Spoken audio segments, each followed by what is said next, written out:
Good evening and welcome to ITV News Meridian. Tonight's headlines. The trains of shame, the country's most overcrowded rail services right here in the south, packed with twice as many people as they should be. Under pressure, the woman in charge of the worst performing rail service in Britain talks exclusively to ITV Meridian. Also tonight, the airline baggage handlers film throwing luggage from a plane. And what a transformation. Some inspirational slimmers tell us how they shed 100 stones.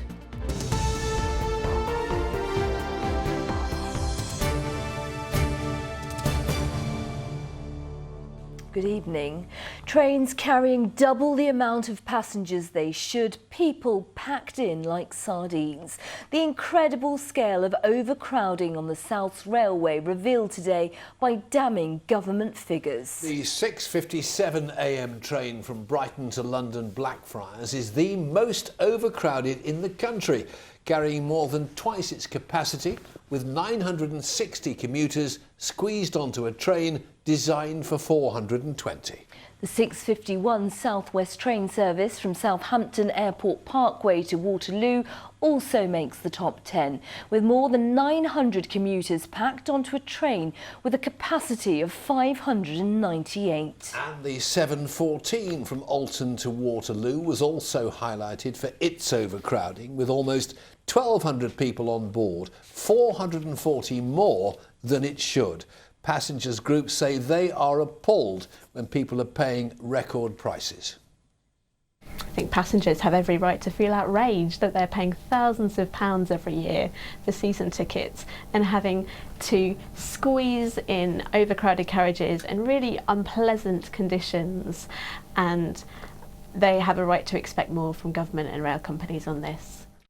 Well, that comes as passengers on southern trains were dealt another blow today. As it was announced, guards will go on strike for 5 days from Monday, the 8th of August. Well, in just a moment, we shall hear exclusively from the boss of Southern. But first, Malcolm Shaw's been investigating if the service can be put back on track. A mainline station closed to commuters, a seaside town left with almost no trains, and day in, day out, delays, cancellations and overcrowding. What do we want? Trains! When do we want it? Now! Passengers driven to demonstrate in desperation at the chaos on Southern. It's not just the fact that we're getting a poor service, we're getting no service. They've just cancelled 341 trains. There are towns in the southeast of the UK that haven't got a rail service. So how did it come to this? David Boyle, an author and journalist, has just written a book called Cancelled, investigating the problems on Southern. He says the company's franchise is highly unusual and partly to blame. The company doesn't get the money from the tickets.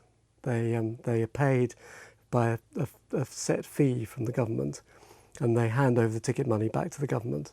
There is no connection between the company and no economic connection between the company and their passengers. Southern is run by Govia Thameslink Railway. Figures for the last month reveal that GTR is the worst performing rail operator in the country. Only 67% of its trains arrived on time. The national average is 86%, and GTR cancelled 15% of its services compared to a national figure of just 6%.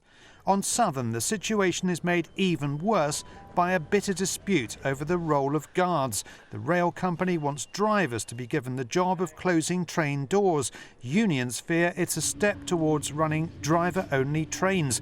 I've got no confidence in the present management of Southern, who appear to me to be uncaring about the consequence of passengers and more interested in bashing the unions over the head. Nor do I have much respect for the unions, who want to resist driver-only operation, which is already there on a great deal of the network. So we are being caught, the commuters being caught, in a 1970s-style contest, union versus government and management. Southern brought in a new timetable, cancelling around 300 trains a day indefinitely, saying at least passengers would have more certainty, a move that one Tory MP has condemned as weird logic. I think what is really important is the new Railways Minister starts to put down some timelines, some penalties which they will incur if they don't sort this out, and a very real prospect of them losing their franchise. The situation has become so surreal, it's even inspired an online game. Web developers Ram Jam from Brighton have created Southern Rail Tycoon. Now, the object of the game is to stop the guards, which are these guys with the red arrows, from getting onto the train. And if you manage to do that, then all the passengers are forced to get off, but you keep the money from their fares. Go to the left, guys! Go to the left! But for thousands of commuters caught up in the real-life chaos, there's little to laugh about. It seems the service they deserve is unlikely to arrive anytime soon. Malcolm Shaw, ITV News. Well, with the announcement of 5 days of strikes on Southern trains starting a week on Monday, the Chief Operating Officer, Diane Crowther, spoke exclusively to our transport correspondent, Mike Pearce. Well, firstly, I want to apologise to all of our passengers. We know that the service that we've provided in the last 4 to 5 months has simply not been good enough. But you see, that's what passengers know, and then we go to public meetings, that's what they tell you. What they want to know is what you're going to do to resolve it. So we're doing a lot to try and resolve it. So the first thing that we've done is to introduce a temporary timetable. The overwhelming feedback that we were getting from passengers and indeed our staff was that they needed some certainty back. But passengers say what it's meant is that other trains are now more crowded, and actually if you look at the punctuality figures, I think it was 2 days ago, only 15% of Southern trains arrived on right time. It's not worked. It has worked. The first week of operation we got very, very good feedback. What we've experienced in weeks 2 and 3 are some unprecedented operational issues. For 2 days in week 2, the Brighton Main Line was blocked because of a sinkhole. Are you aware of just how bad it is for your passengers? Crammed in. I travelled the other night on a train. People said it was inhumane. People said they were crammed in worse than cattle. People were perspiring all over the place. It was horrific. Yeah, I'm very aware that on some of our services there is a level of overcrowding that is very, very uncomfortable. That is why we are at the centre of this major upgrade programme called the Thameslink programme. That is why there is over £6 to £7 billion investment being happening. But it's taken 300 trains out. Okay. Well, we took the 300 trains out to offer greater certainty. Passengers also say you're not up to the job as a company. Isn't it time to hand back the keys because you have not proved that you can run this railway properly? We will not be handing back the keys. Our job here is to deliver what we've been put in here to deliver. But you haven't. So isn't it time to give up? No, we are delivering. We've already introduced... What the overcrowded trains is delivering? The chaos of the last few months is delivering? We've already introduced some significant benefits to customers. We've introduced a new fleet of trains on Gatwick Express. We're partway through the introduction of a new fleet for the Thameslink services. You're saying you're not going to change your position? No one's moving. It's just going to go on and on, isn't it? Our proposals are good proposals. We will be keeping members of staff on trains, onboard supervisors. They will continue to provide a customer service role, a more visible customer service role. Our staff, we are guaranteeing jobs. When I was on a massively overcrowded train last week, one of the passengers said, I don't know how the executives of GTR can get up in the morning and live with themselves putting us through the hell we have suffered day in, day out. How do you answer that? I get up in the morning determined to provide a better service for passengers. I get up in the morning determined to be able to implement the benefits that I know will deliver a better service for passengers. But you talk to any of those passengers, they say you're failing. You have failed. I talk to many of our passengers. I spend a lot of time at our stations and I spend quite a lot of time at public meetings. I know how our passengers are feeling. I also know that the plans that we have will deliver the benefits. Mike Pearce with Diane Crowther. In other news, more branches of Lloyds Bank here in the south could close as the company has announced 200 across the country will go, with a loss of 3,000 jobs. Lloyds says it's preparing for a cut in interest rates despite profits more than doubling to £2.5 billion. In the last year, 10 branches in our region have closed, including at Dibden Purlieu, Brockenhurst, Arundel and Southsea. Fire investigators have today been back at the scene of a blaze at a car garage on the Isle of Wight. It broke out on Castle Road in Wroxall yesterday afternoon. A £1 million lottery winner on the Isle of Wight has just a month to claim their prize before the ticket expires. Animals at the Isle of Wight Zoo have been helping to publicise the unclaimed prize. The ticket for the Lotto Millionaire raffle was bought on the island on the 27th of February, but not by me. Or by me. You're watching ITV News here in the Meridian region. Thank you for choosing us. Coming up, The super slimmers who shed 100 stone between them, but how did they do it? and for more on all of our stories, you can head to our website itv.com/Meridian. Give us a call or get in touch via Facebook or Twitter.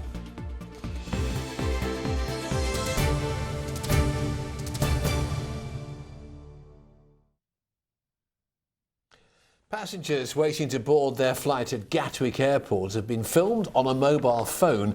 Footage of baggage handlers throwing luggage, apparently, onto a trolley. Well, the incident is now being investigated by the airline. Our reporter Emma Wilkinson joins us now. Emma, are the bags being roughly handled? Well, Sangeeta, it's really a matter of judgment, and as we'll see in just a moment, we have lots of very different opinions on this on our Facebook page today, but it's fair to say that the bags aren't being placed on the trolley in the way that many passengers would like them to be. Indeed, this particular passenger was so shocked by what he saw that that's why he started filming, and the company themselves have described what they saw in his video as unacceptable. EasyJet told us in a statement today they're appalled by the footage. They've also said they want to reassure passengers that this isn't the baggage handling policy that they expect from their suppliers. Now, of course, every airline has a baggage damage policy that's always worth checking online. Earlier, we looked at EasyJet's policy. They say if your bag's broken, you need to tell a member of ground crew and fill out a damage report. If you've left the airport, then you have 5 days after the arrival of your flight to let them know. But there aren't many things actually covered by this policy. So you're not covered if items are fragile, but also things like wheels, straps, pockets, external locks, the kind of things you would expect to find on many suitcases, and indeed the kinds of things that many passengers have probably found to be broken when they've collected their bags. Easier to buy a new suitcase sometimes, isn't it? Emma, thank you. Well, lots of you commenting on this, of course, on our Facebook page. Yes, Malk Wood got in touch to say, how do people expect the bags to be moved from the aircraft to the baggage cart? The airlines want it done as quickly as possible to get aircraft turned around. Mike Todds, he says he was travelling with another airline and saw an instance of baggage being thrown from an aircraft to the floor. And Justin Safe, he doesn't see the issue. He says, I would hardly call that thrown. Bags are quite sturdy. People would be quick enough to moan if they had to wait for their bags to arrive. Well, Helen Long agrees with that. She says they're just cases. They're sturdy and they only have clothes in. How do you know that, Helen? Anyway, she adds, she says she always takes anything delicate or valuable in hand luggage. Thanks to everyone who contacted us. Now, across our region, we have some of the most expensive places to buy a home outside of London. And getting on the property ladder is a struggle. But has Brexit started to affect house prices? Since the referendum result, there's been plenty of speculation that prices will start to fall. Here's what some local estate agents told us today. I think at this stage the market's still reacting to the news of the Brexit. I don't think anything's certain. I think house price, everyone wants to know about house prices and the questions are being asked. But I believe we're in for a period of stability. I've not seen anything affected yet. We've not had a customer withdraw a sale. We've not had anybody want to change their mind on moving. I don't think it's affected anybody. Oxfordshire, as far as we can see, is doing particularly well at the moment. There's still a lot of people coming down from London. I think one of the first ports of call for them is to head for Oxford. And then when they see that that's almost as expensive as Chelsea, they move on out to the likes of Wantage and so forth. Well, the issue is explored in more detail in the Tonight programme here on ITV this evening. Lauren Hall reports now on some of the programme's findings. Brexit has raised many questions, among them one which is closer to home. How will it affect house prices? The Tonight programme's been investigating how the vote to leave the European Union could impact on our housing market. If it hadn't been for the EU vote, I would have been in my own place by now. I would have left one place, gone straight into another. I'm in the middle of limbo, staying with a friend, not knowing whether to buy somewhere now or wait for another year. The sale of John Todd's flat coincided with the Brexit vote. He now wants to buy another place, but is it the right time? Over to the expert. I would definitely start looking now. I mean, the market has gone quite a bit quieter since Brexit. Because there are less buyers around, that puts you in an ideal position to actually pick up a property cheaper than you would have done before. Mortgage rates are also at their lowest ever, and with talk of further cuts in interest, it seems a good time to be a buyer. But what about those looking to sell? If you need to sell for a job move or just because you've got a bigger family, then you may have to accept a lower price, but the quid pro quo will be that you should be able to buy at a lower price. For some, though, it's a struggle to even get onto the property ladder. Me and my partner, we've been together for 4 years, both living with our parents separately. We both work 40 hours a week, we barely see each other. All we want is our own home so we can spend more time together. The government's pledged to build 1 million new homes by 2020 and double the number of first-time buyers. But could that be affected by the vote to leave? We're currently facing a skills crisis in this country. We've got uncertainty about migrant workers operating in the UK. What we want from the government is a clear commitment to boost apprenticeships and a renewed emphasis on vocational training. This building firm's one of many, relying on skilled foreign workers. We have to admit the fact that there's a massive shortage, and we have to fill these gaps, bringing these very talented people from abroad. The government says it will continue working on its affordable house building programme and is working with the construction industry to ensure it has enough skilled workers. It's clear the Brexit vote will have an impact on our housing market, but experts agree it's too early to tell quite what that is and how it will affect us. Lauren Hall, ITV News. Well, Jonathan Maitland from ITV News, heavily involved in the programme. Jonathan, what were your overall findings? Will Brexit affect house prices or even cause a property crash? Well, in the short term, the answer seems to be no, although George Osborne said there would be a 10 to 18% crash if we voted Brexit. The initial signs are slight slowing in transactions, but no imminent catastrophe as yet. Nonetheless, the word uncertainty has always been mentioned a lot when it comes to Brexit. And it's the same now, isn't it, for house prices? People are nervous. Yes, people are nervous, and that's why transactions have slowed down. But the key thing about the housing market is that it's dependent on the availability of credit and the affordability of credit. And mortgages could get even cheaper next week as interest rates might go down. I was on the net today, and there are deals around for something like 1.25%. Fixed for 2 years, then it goes up after that. But, you know, in uncertain times, if money is very cheap, then that tends to make things a bit more certain. Here in the south and southeast, of course, we've got some of the highest house prices. You've travelled all over the country for this programme. Are people more worried in different areas, particularly this area? Well, I mean, people are worried in central London, but those people tend to be kind of Russian billionaires who spent $3 million on a property and might only get $2.5 million for it in return.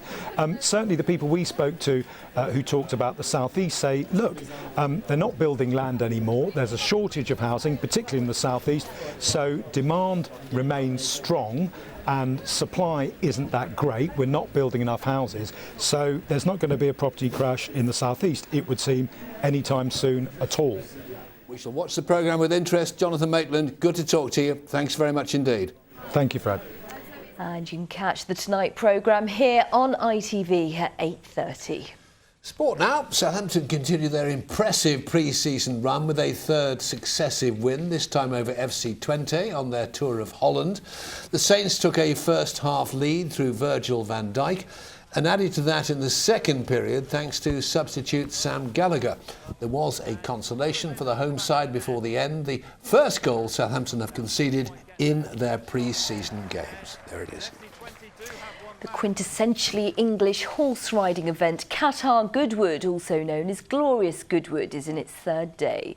Around 100,000 people attend the 5 days of racing in Chichester. One of the highlights of Ladies' Day, apart from the incredible hats and outfits being worn, is the famous charity race, the Magnolia Cup. The riders are high-profile women who train for the event. For more pictures of some of the other outfits on show today, please do head to our website itv.com/Meridian, where there's a fashion feast from Ladies' Day. I can't wait. Now, we might be in an Olympic year with the Games in Rio this summer, but for a group of athletes from our region who've all had life-saving organ transplants, this weekend carries rather more importance. Yes, dozens of sportsmen and women have travelled to Liverpool for the 39th British Transplant Games with a simple aim to encourage more of us to sign the organ donor register. Matt Price has been to meet some of those taking part. Level with the goal, let it go. They may be competing against each other with rivalry in different sports, but they come together and tell a very similar story.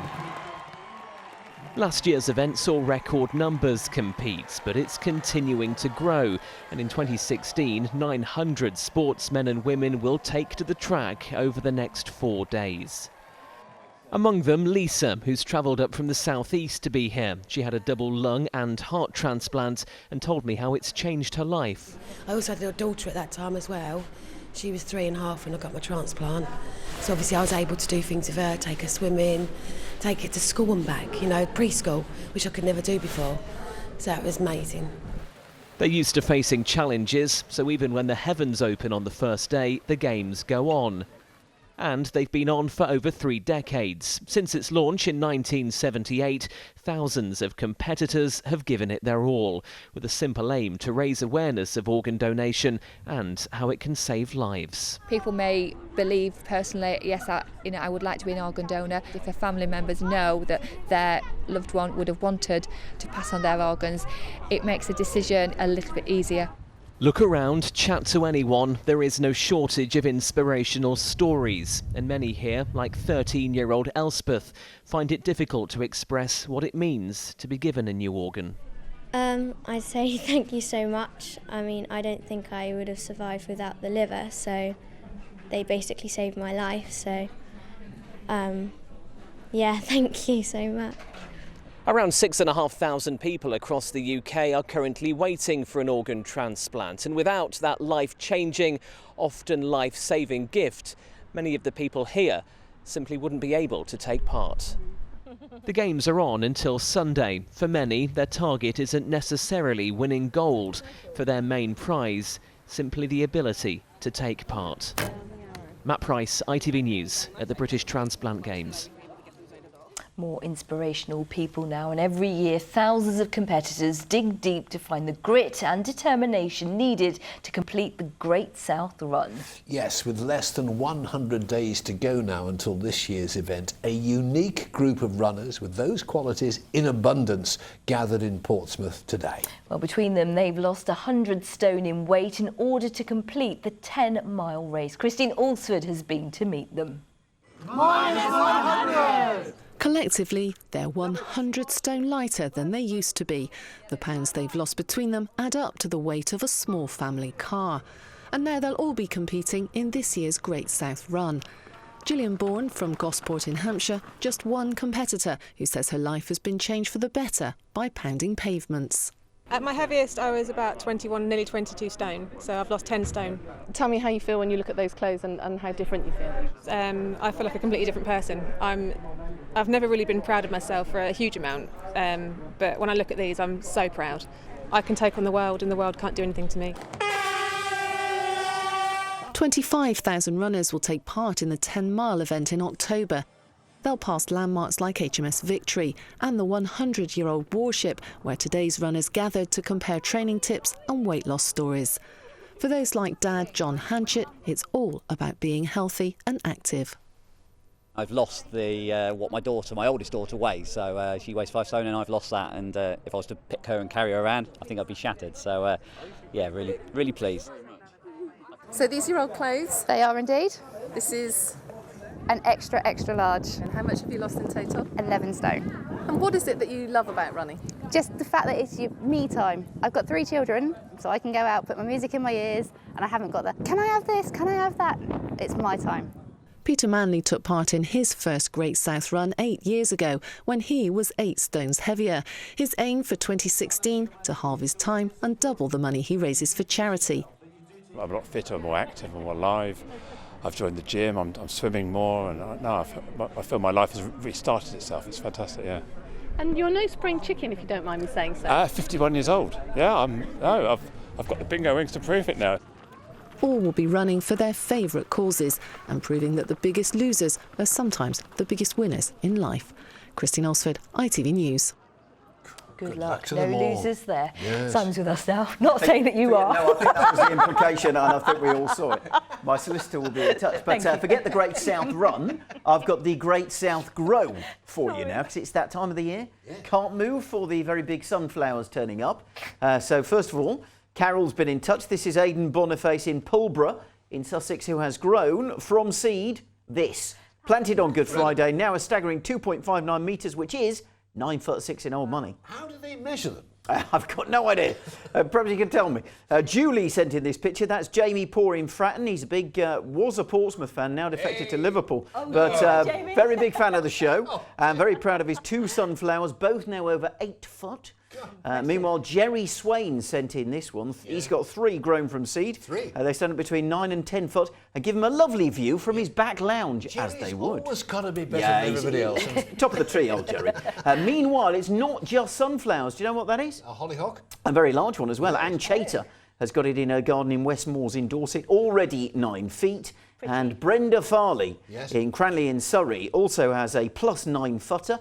It's also got, if you count quickly, 85 plus flowers and buds growing on the main stem and 16 shoots off it with 160 flowers and buds still to come.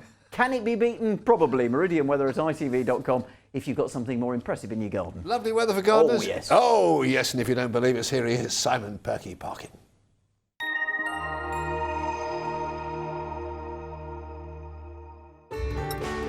From blizzards to pool, driving through Europe, Eurotunnel the Shuttle sponsors ITV Meridian weather.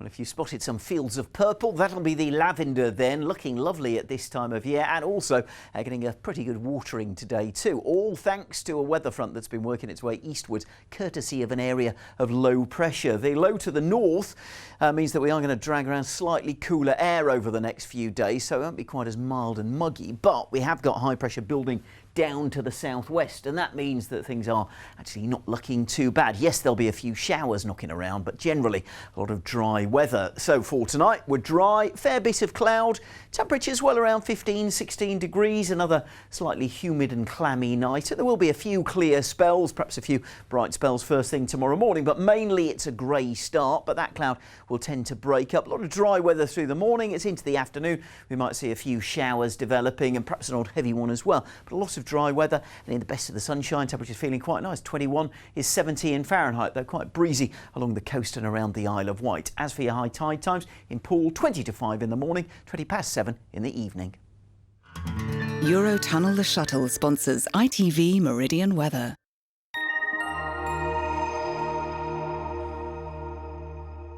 In just a moment here, we've got the ITV Evening News with Mary Nightingale and Alistair Stewart. Kerry Swain's got our late news. Do join her if you can. But for now, from the whole team here at ITV Meridian, thank you very much for watching. Take care. Bye-bye.